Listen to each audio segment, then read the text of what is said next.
ब्रह्ममुरारिसुरार्चितलिङ्गं निर्मलभासितशोभितलिङ्गम्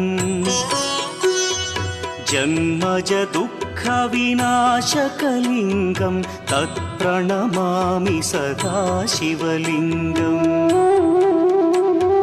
देवमुनिप्रवरार्चितलिङ्गं कामदहन करुणाकरलिङ्गम्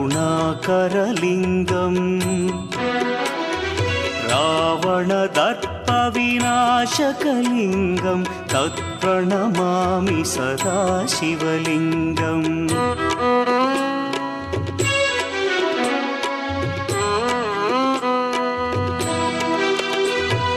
सर्वसुगन्धसुलेपितलिङ्गं बुद्धिविवर्धनकारणलिङ्गं सिद्धसुरासुरवन्द्यलिङ्गम्